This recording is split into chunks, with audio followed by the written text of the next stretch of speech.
Hi guys, welcome to Hockey Jersey Podcast. All right. Today we have a special guest, Doug, who will be talking about his favorite team. Welcome, Doug. Hey, thanks. I appreciate it. It's an honor to be with you guys and talk a little bit about something I truly love, which is hockey. So Yes. first off, I want to say a happy birthday to Jonah, since he was Thank you. just recently turned the big double digits. That's right. Thank you. Okay. Also, we have the dad with me. Yes. Thank you. I'm happy to be here too. Now I'm playing second banana now to our special guest. I don't know. Is my job safe, Jonah? Yes. Okay, good. I think your hockey knowledge surpasses all of us. So Okay. All right. you're good. The dad, what hockey jersey are you wearing? So I'm wearing a Quebec Nordiques jersey, and the Quebec Nordiques were in the NHL from 1979 through 1995. And when I first got into hockey, I always kind of liked the Nordiques because to me that was the quintessential hockey team. You know, you hear Quebec Nordiques, you don't think that's a baseball team or a basketball team or a football team. You know, that's a hockey team. Quebec is the hockey capital of the world.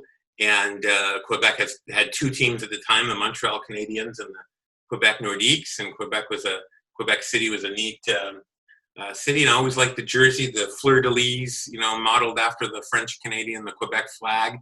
And the Nordiques were bad most of the time.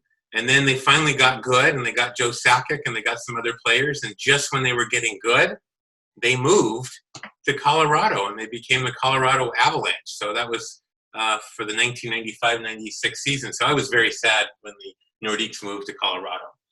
Doug, how do you feel about Colorado getting an NHL team? Oh, well, I talk it in the sense of we. We is in our Coloradan fan base.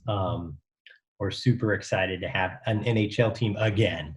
So if you didn't know, we did have an NHL team back in the late 70s, early 80s, which were known as the Colorado Rockies, and they ended up moving. Do you know where they moved to? Then they moved to New Jersey and became the New Jersey Devils. That's right, absolutely. They picked up shop and went to New Jersey and became the New Jersey Devils. Where were they before Colorado? I believe they were in Kansas City. That's right. They're the Kansas City Scouts. Okay, he's got some hockey knowledge there. That's good. That's good. Kansas City, we got them from Kansas City, and then they moved out to New Jersey. So we were super excited to have an NHL team back. But we had some minor league hockey that I would go to and see, but never in the big leagues. And then all of a sudden they came back. Obviously, the Quebec Nordiques. Unfortunately, Quebec's a great city, just financially couldn't take or keep their team there.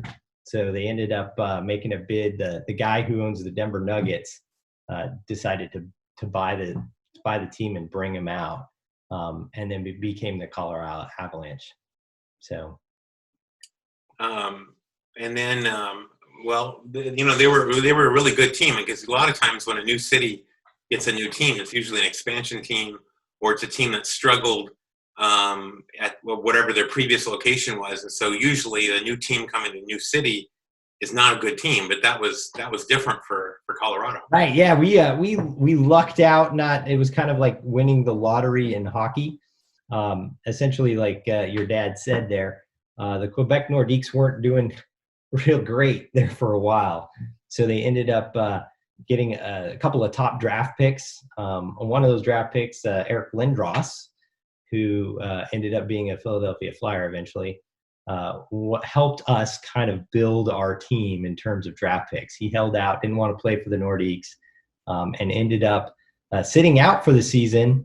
And in that, we eventually traded him to the Flyers, which we ended up getting Peter Forsberg out of that trade. We got some draft picks, drafted our goalie, who ended up trading away later on as well. But I think their building of the Quebec Nordiques, when they started doing much better in the 94-95 season, And then when they moved to us in 95, 96, I don't think Colorado was aware of how great of a hockey team we were inheriting. But we were super excited as fans, and we were super excited that we had a team that came in and instantly was competitive in the league. Yeah. And then you're gonna ask them. Doug, early in the Avalanche first season in Denver, the team acquired a very special goalie. Tell us about that. Yeah, so like I was saying before, with the Eric Lindros trade, we ended up getting a draft pick and picked a goalie to be one of our future up-and-coming goalies. But unfortunately, during the season, he was kind of sitting in the back seat, our new draft pick, until kind of a few months into the season. It was a couple of months into the season, and there was a goalie that most people would know named Patrick Waugh, who played for the Montreal Canadiens. And he was having some conflicts with his coach, I think, and also had a very ill-fortunate game where the Red Wings scored quite a few goals on him.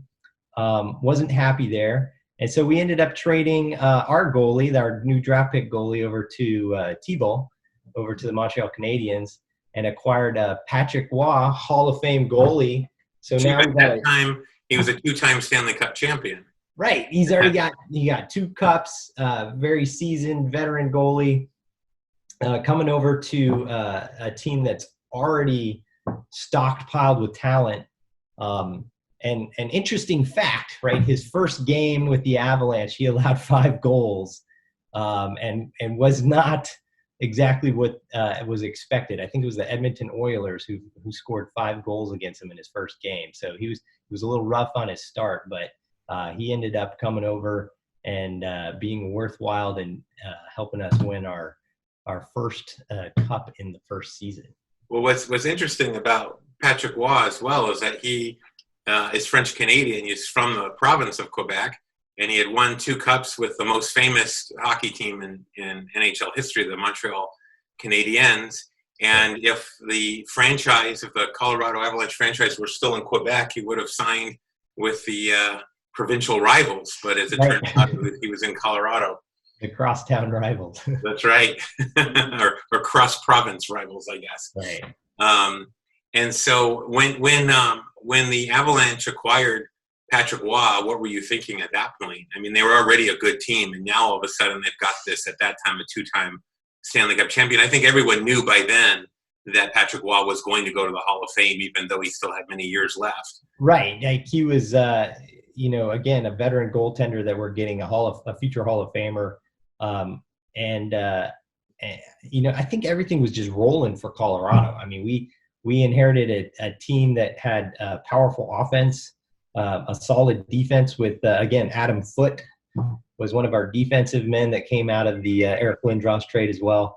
And so we had a solid foundation, and to add Patrick Waugh into the mix, the hype was there. And if you didn't know, so as a sports fan, right, in Denver, we never had a championship team in any sport there. At the time, yeah. Well, let's see. At the time, I guess not even the Broncos had won a Super Bowl then, right? Yeah. So the Avalanche were the first team in Colorado to bring a sports championship to Denver. Interesting. Yeah. So. Okay, tell us about the Western Conference Final that year against the Red Wings. The Western Conference Final. So interestingly enough, I'll back it up. The first game in 1995 was against the Red Wings. And so we're a brand new team. We get in there. Luckily, we squeaked away a win in our inaugural game in Denver, and the rivalry began. So the Red Wings were always historically a little contentious. I know Claude Lemieux helped along with that. We were a little physical with the Red Wings. The rivalry still exists today. But for the Stanley Cup, we weren't the odds-on favorite entering the Stanley Cup playoffs to win. Well, the Red Wings had had so many great regular seasons, and then it always failed to reach the Stanley Cup final. And the year before, They Right. finally made it to the Stanley Cup final, but they were swept by the New Jersey Devils, former Colorado Rockies. Right. And then of course the Red Wings were the team that drove Patrick Waugh to Colorado, and Right. now they're meeting up in the Western Conference Final, and most people pick Detroit to win. But I remember that, and I always liked the Red Wings. So I liked Steve Yzerman and Octopus and all that, and that was a very physical series. And Claude Lemieux, depending, I guess if you're an Avalanche fan, he was a great enforcer, but if you like the Red Wings, he was a dirty player. And some of the Red Wings players, I think it was Darren McCarty, who said that he can't believe he shook Claude Lemieux's hand in the handshake line, because it's just a really tough, bruising series. Right. Yeah, and I think that was in terms of Colorado's as a team during the playoffs. In the first round, we played Vancouver. The second round, we played Chicago. But in both good teams. But when it came to the Red Wings, that was really the culmination of the playoffs for us. I mean, we knew that we had the Eastern Conference champions to deal with, but if we could get past Detroit, we knew we were on our way to winning a cup. Tell us about the Stanley Cup final against the Florida Panthers. Oh, so the Stanley Cup final, that was enjoyable. Again, I think a lot of the stress was against the Red Wings. We didn't know what we were going to expect coming against a Panther team that was, again, not a odds-on favorite to be the Eastern Conference champion, but we ended up going up against a relatively new team as well in the Stanley Cup Finals. The thing I do remember was we won Game 1 by a couple of goals.